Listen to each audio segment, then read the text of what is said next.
Assalamualaikum warahmatullahi wabarakatuh. Perkenalkan, nama saya Mu'alif Al-Qarismi dengan NIM 904121248082 dari kelas akuntansi A. Di sini saya akan menjelaskan materi tentang konsep dasar kebijakan fiskal, di mana pada materi ini terdapat 6 poin pembahasan. Baik, untuk poin pembahasan pertama yaitu definisi kebijakan fiskal. Kebijakan fiskal merupakan kebijakan pemerintah yang dilakukan dengan cara mempengaruhi sisi penerimaan maupun sisi pengeluaran daripada APBN. Jadi segala macam kebijakan yang berkaitan dengan APBN digolongkan sebagai kebijakan fiskal. Pemerintah seringkali menghadapi masalah defisit anggaran sehingga memerlukan satu set kebijakan fiskal untuk mengatasinya. Ada beberapa sumber pembiayaan defisit anggaran, diantaranya yaitu pajak, mencetak uang baru, pinjaman masyarakat dalam negeri, dan pinjaman masyarakat di luar negeri. Pada kenyataannya, sebagian besar pajak, baik pajak langsung maupun tidak langsung, berhubungan erat dengan pendapatan. Pajak pendapatan, pajak perseroan, dan pajak kekayaan merupakan jenis pajak langsung yang sangat berkaitan dengan pendapatan. Begitu pula dengan pajak penjualan. Biaya masuk dan cukai merupakan contoh pajak tidak langsung yang besarnya juga tergantung pada tingkat pendapatan dan transaksinya. Karena pajak berkaitan dengan pendapatan, maka penerimaan pemerintah dari pajak sangat tergantung pada tingkat pendapatan masyarakat. Pajak dalam alur perputaran ekonomi digolongkan sebagai variabel kebocoran, sehingga bila pemerintah ingin meningkatkan penerimaan pemerintah dari pajak, maka konsekuensinya adalah makin tingginya kebocoran. Dengan kata lain, pajak dapat mengakibatkan turunnya daya beli masyarakat karena mengurangi pendapat konsumsi, yaitu disposable income, yang nilainya disposable income. Jadi dengan demikian, semakin besar defisit anggaran pemerintah dan bila pemerintah membiayainya dengan meningkatkan pajak, maka daya beli masyarakat akan menurun. Adapun konsep dasar kebijakan fiskal meliputi beberapa prinsip utama. Yang pertama adalah pengeluaran dan pendapatan, di mana kebijakan fiskal melibatkan pengaturan pengeluaran dan pendapatan pemerintah. Yang kedua adalah tujuan ekonomi. Kebijakan fiskal dirancang untuk mencapai berbagai tujuan ekonomi. Dan yang ketiga adalah pengaruh terhadap agregat demanda, yaitu kebijakan fiskal dapat mempengaruhi agregat permintaan di dalam perekonomian melalui pengeluaran dan pendapatan pemerintah. Kebijakan fiskal ekspansif, yaitu pemerintah meningkatkan pengeluaran atau mengurangi pajak, mendorong pertumbuhan ekonomi, sedangkan kebijakan fiskal kontraktif, yaitu pemerintah mengurangi pengeluaran atau meningkatkan pajak, bertujuan untuk mengendalikan inflasi dan defisit anggaran. Yang keempat adalah dampak distribusi, yaitu kebijakan fiskal juga memiliki dampak distribusi terhadap pendapatan dan kekayaan. Yang kelima adalah keberlanjutan fiskal, yaitu penting bagi pemerintah untuk mempertimbangkan keberlanjutan fiskal dalam merancang kebijakan fiskal ini, yang dimana ini melibatkan pengelolaan defisit anggaran dan utang pemerintah agar tidak mengancam stabilitas ekonomi dalam jangka panjang. Yang keenam adalah efisiensi dan efektivitas, yaitu kebijakan fiskal harus dirancang agar efisien dan efektif dalam mencapai tujuan-tujuan ekonomi yang ditetapkan. Yang ketujuh dan yang terakhir adalah sinkronisasi dengan kebijakan moneter, yaitu kebijakan fiskal harus disinkronkan dengan kebijakan moneter, yaitu pengaturan suku bunga dan kebijakan bank sentral untuk mencapai stabilitas ekonomi yang optimal. Jadi dengan memperhatikan konsep-konsep dasar ini, pemerintah dapat merancang dan melaksanakan kebijakan fiskal yang mendukung pertumbuhan ekonomi yang berkelanjutan dan kesejahteraan masyarakat secara keseluruhan.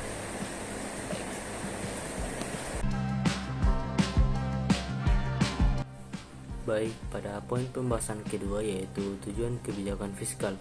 Melalui definisi kebijakan fiskal, sebenarnya sudah bisa diketahui apa tujuan dibuatnya kebijakan fiskal. Namun secara komprehensif, kebijakan fiskal bisa dijabarkan sebagai berikut. Terdapat 8 kebijakan fiskal yang dapat kita jabarkan. Yang pertama adalah meningkatkan kebijakan fiskal dengan mengatur pemasukan dan pendapatan. Ini merupakan salah satu tujuan utama kebijakan fiskal, yaitu untuk merangsang pertumbuhan ekonomi dengan mengatur tingkat pengeluaran pemerintah dan pajak. Yang kedua adalah meningkatkan kualitas SDM dan menekan angka pengangguran. Yaitu kualitas SDM dan angka pengangguran tentu mempengaruhi pendapatan nasional secara langsung, dan bukan hal yang mustahil pertumbuhan ekonomi akan melambat.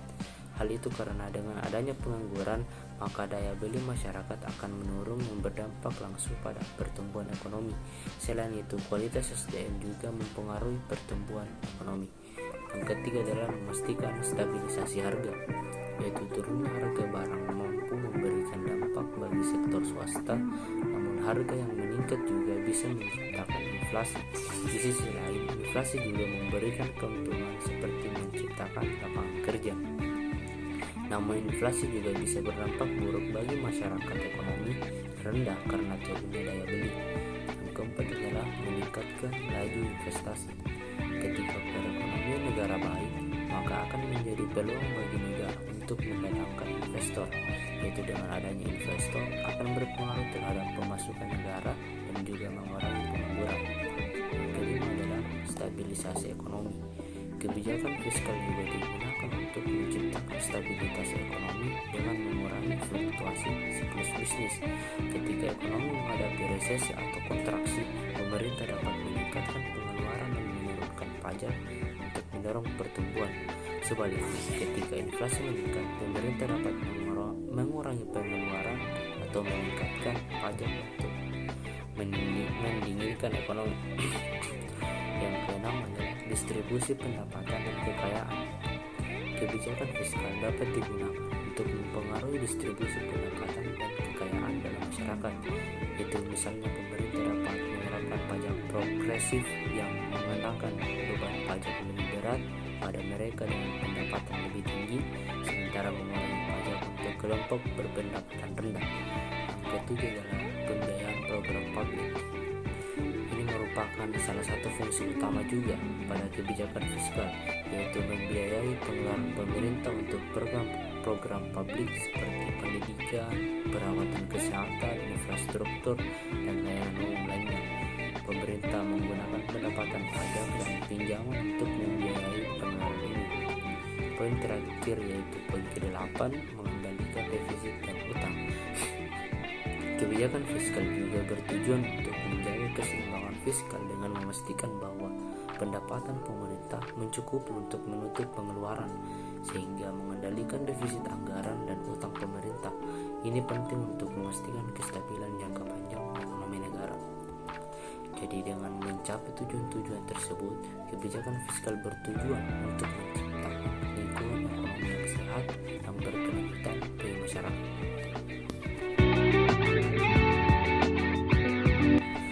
Baik, pada poin pembahasan ketiga yaitu fungsi kebijakan fiskal. Kebijakan fiskal memiliki beberapa fungsi penting dalam pengaturan ekonomi suatu negara. Ada lima dalam beberapa fungsi pentingnya.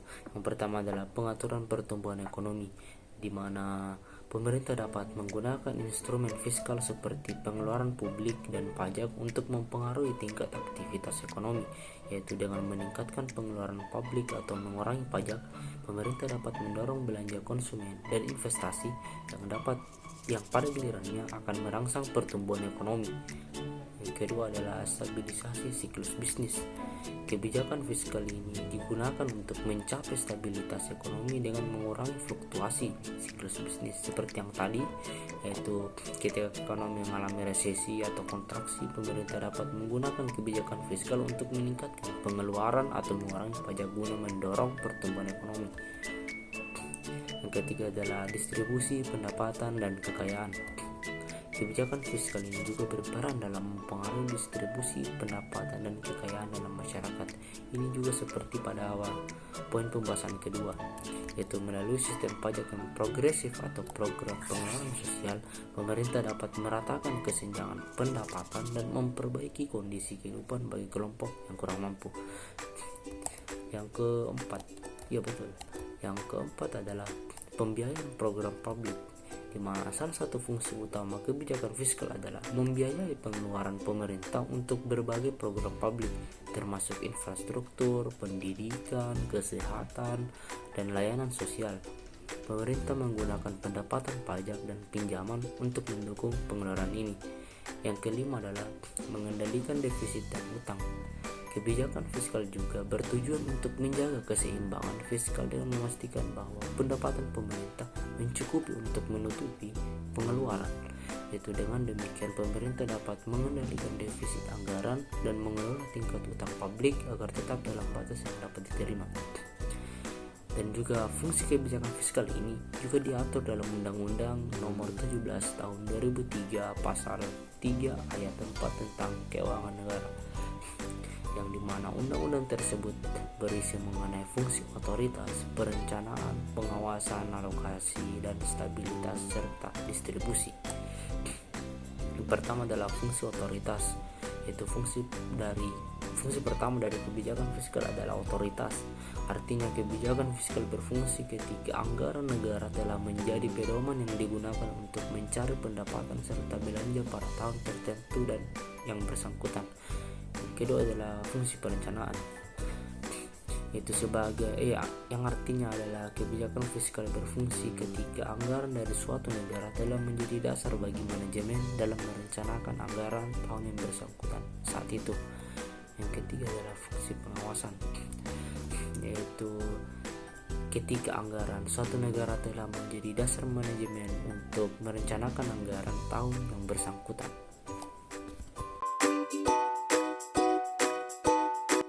Baik, pada poin pembahasan keempat yaitu jenis kebijakan fiskal. Kebijakan fiskal adalah kebijakan pemerintah yang terbagi menjadi beberapa kategori selengkapnya ini seperti dari segi teoritis, dari segi penerapan, dan dari segi neraca pembayaran. Yang pertama adalah dari segi teoritis. Dari segi teoritis ini, jenis kebijakan fiskal di Indonesia terbagi menjadi tiga, yaitu kebijakan fiskal fungsional, terencana, dan insidental. Yang pertama, kebijakan fiskal fungsional, yaitu pengertian kebijakan fiskal fungsional ini adalah kebijakan yang diambil demi meningkatkan kualitas ekonomi secara makro dengan dampak baru terlihat dalam jangka panjang. Yang kedua adalah kebijakan fiskal disengaja atau terencana, yaitu kebijakan fiskal disengaja merupakan kebijakan manipulasi anggaran negara, yaitu fungsi kebijakan fiskal ini adalah untuk menghadapi masalah tertentu, misalnya pandemi dan krisis ekonomi. Yang ketiga adalah kebijakan fiskal tak disengaja atau insidental. Kebijakan fiskal tak disengaja itu kebijakan berupa penetapan keputusan atau aturan untuk melindungi stabilitas ekonomi sektor non pemerintah, contoh seperti penetapan harga eceran tertinggi. Baik, dari yang kedua adalah dari segi penerapan, yaitu jenis kebijakan fiskal dari segi implementasinya ada dua, yaitu kebijakan fiskal ekspansif dan kontraktif. Kebijakan fiskal ekspansif ini adalah kebijakan yang diambil pemerintah saat ekonomi melemah dengan menaikkan anggaran belanja serta menurunkan atau menyediakan pajak sektor tertentu. Itu fungsi kebijakan fiskal ekspansif adalah demi meningkatkan daya beli barang sehingga perusahaan tetap bisa melakukan produksi tanpa memecat pekerja. Yang kedua adalah kebijakan fiskal kontraktif, di mana jenis kebijakan fiskal ini dari segi penerapannya adalah kebijakan fiskal, yaitu merupakan kebijakan yang menurunkan belanja pemerintah dan menaikkan pajak. Fungsi kebijakan fiskal saat ini adalah untuk mencegah inflasi dan mengurangi rasio Gini. Yang ketiga adalah dari segi neraca pembayaran. Jenis kebijakan fiskal dari segi neraca ini terbagi menjadi 4, yaitu kebijakan fiskal seimbang, surplus, defisit, dan dinamis. Kebijakan fiskal seimbang yaitu kebijakan fiskal yang diambil untuk menjaga keseimbangan pemasukan dan pengeluaran negara. Fungsi kebijakan fiskal satu ini adalah agar negara tidak mempunyai terlalu banyak hutang. Yang kedua adalah kebijakan fiskal surplus. Itu pengertian kebijakan fiskal surplus ini adalah jenis kebijakan fiskal yang diambil ketika pemasukan lebih banyak dari pengeluaran. Fungsi kebijakan fiskal surplus ini adalah demi mencegah terjadinya inflasi. Yang ketiga adalah kebijakan fiskal defisit. Ini merupakan kebalikan dari jenis kebijakan fiskal surplus yang tadi. Merupakan kebijakan fiskal defisit adalah regulasi fiskal guna mengatasi kekurangan pemasukan dibandingkan pengeluaran.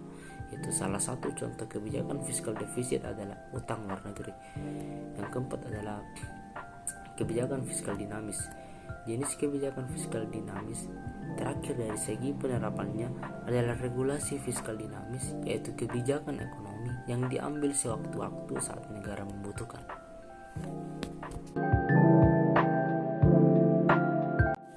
Baik, poin pembahasan kelima yaitu instrumen kebijakan fiskal. Ada beberapa contoh instrumen kebijakan fiskal yang berpengaruh. Ada 5. Yang pertama adalah anggaran. Anggaran suatu negara adalah instrumen yang berguna untuk menilai fluktuasi suatu perekonomian. Prinsip-prinsip anggaran yang berbeda telah dirumuskan oleh para ekonomi yang dikenal sebagai: yang pertama adalah anggaran seimbang tahunan. Ekonomi klasik mengemukakan prinsip anggaran berimbang tahunan. Mereka mempertahankannya dengan kekuatan sampai krisis yang berakar dalam pada 1930-an. Yang kedua adalah anggaran seimbang. Itu anggaran seperti itu menyeratkan surplus anggaran dalam periode yang sejahtera dan menggunakan penerimaan pendapatan surplus untuk pensiunan utang publik. Yang ketiga adalah anggaran kompensasi yang dikelola penuh. Kebijakan ini menyeratkan penyesuaian yang disengaja dalam pajak pengeluaran dan pendapatan dan pinjaman publik dengan moto untuk mencapai pekerjaan penuh tanpa inflasi. Ini hanya menetapkan peran sekunder untuk keseimbangan anggaran, di mana ini meletakkan penekanan pada pemeliharaan pekerjaan penuh dan stabilitas di tingkat harga. Dengan prinsip ini, pertumbuhan utang publik dan masalah pembayaran bunga dapat dengan mudah dihindari. Yang kedua adalah perpajakan. Perpajakan adalah instrumen kebijakan fiskal yang kuat dengan otoritas publik yang sangat mempengaruhi perubahan dalam pendapatan konsumsi dan investasi. Sekali pakai. Kebijakan pajak anti depresi meningkatkan pendapatan sekali pakai individu, meningkatkan konsumsi dan investasi. Tentunya akan ada lebih banyak dana dengan orang-orang untuk konsumsi dan tujuan investasi pada pengurangan pajak. Dan juga Waluyo 2008-13 ini menjelaskan beberapa syarat yang penting untuk diperhatikan dalam pendesain sistem pemungutan pajak. Di antaranya itu adalah equity, yaitu keadilan merupakan salah satu asas yang seringkali menjadi pertimbangan penting dalam memilih policy option yang ada dalam membangun sistem perpajakan. Yang kedua adalah asas revenue productivity. Itu asas ini merupakan asas yang lebih terfokus pada pemerintah, sehingga asas ini dibagi pemerintah dianggap sebagai asas yang sangat penting dalam hal pajak sebagai penghimpun dana dari masyarakat untuk membiayai pembangunan. Maka dalam pemungutannya harus selalu memegang teguh asas produktivitas penerimaan. Tetapi hendaknya dalam implementasinya tetap harus diperhatikan bahwa pajak yang dipungut jangan sampai terlalu tinggi sehingga menghambat pertumbuhan ekonomi. Yang ketiga adalah asas ease of administration, yaitu asas ini sangat penting baik untuk petugas pajak maupun wajib pajak. Prosedur pemungutan pajak yang rumit yang menyebabkan wajib pajak enggan membayar pajak dan bagi petugas pajak akan menyulitkan dalam mengawasi pelaksanaan kewajiban wajib pajak. Yang keempat adalah asas neutrality, yaitu asas neutrality ini mengatakan bahwa pajak harus bebas dari distorsi baik distorsi terhadap konsumsi maupun distorsi terhadap produksi serta faktor-faktor ekonomi lainnya. Yang artinya pajak seharusnya tidak mempengaruhi pilihan masyarakat untuk melakukan konsumsi dan juga tidak mempengaruhi pilihan produsen untuk menghasilkan barang-barang dan jasa serta tidak mengurangi semangat orang untuk bekerja. Yang ketiga adalah pengeluaran politik. Partisipasi aktif pemerintah dalam kegiatan ekonomi dalam membawa belanja publik ke garis depan di antara alat-alat fiskal. Variasi yang tepat dalam pembelanjaan publik dapat memiliki efek yang lebih langsung pada tingkat kegiatan ekonomi daripada pajak seperti contoh barang kena pajak, yaitu pengeluaran publik yang meningkatkan akan memiliki efek ganda pada pendapatan. output dan pekerja persis sama seperti peningkatan investasi memiliki efek pada mereka.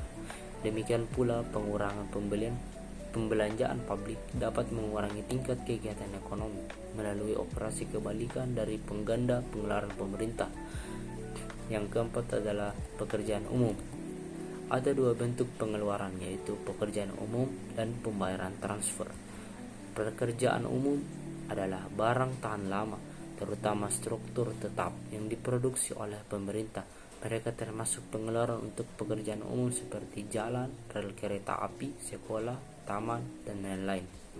Yang kedua adalah pembayaran transfer, yaitu pembayaran transfer adalah pembayaran seperti bunga atas utang publik, subsidi, pensiun, pembayaran bantuan, dan lain-lain.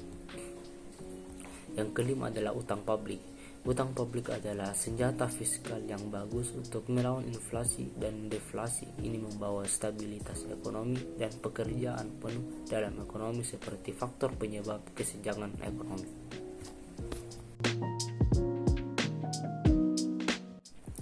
Baik, poin pembahasan terakhir sekaligus yang keenam adalah contoh penerapan kebijakan fiskal.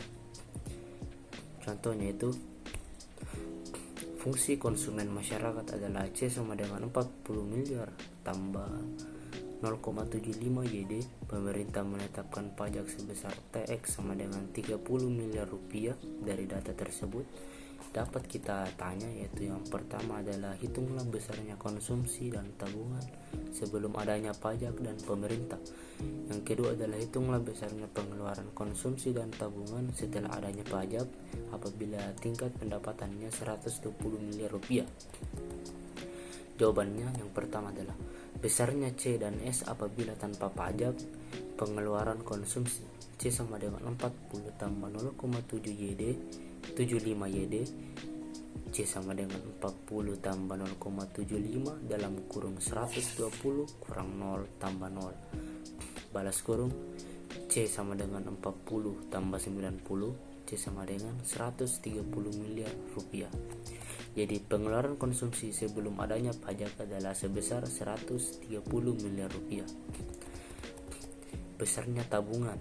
S sama dengan YD kurang C.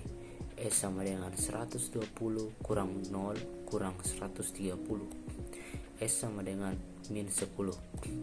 Jadi besarnya tabungan adalah min 10 atau minus 10 miliar rupiah, atau dengan kata lain terjadi di saving sebesar 10 miliar rupiah. Yang kedua adalah besarnya C dan S apabila pajak sama dengan 30 miliar rupiah. Pengeluaran konsumsi C sama dengan C0 plus C atau C sama dengan C0 minus C TX. C sama dengan 130 kurang 0,75 kali 30. C sama dengan 130 kurang 22,5. C sama dengan 107,5 miliar rupiah. Jadi pengeluaran konsumsi setelah adanya pajak adalah sebesar 107,5 miliar rupiah. Tabungan S sama dengan S0 plus S atau S sama dengan S0 plus 1 kurang C kurang TX. S sama dengan minus 10 tambah 1 kurang 0,75 dalam kurung min 30. S sama dengan minus 10 tambah dalam kurung minus 7,5 sama S sama dengan minus 17,5 miliar rupiah. Jadi besarnya tabungan dengan adanya pajak adalah sebesar 17,5 miliar rupiah. Dari contoh tadi dapat dilihat bahwa pajak akan mengurangi pengeluaran konsumsi dan tabungan masyarakat.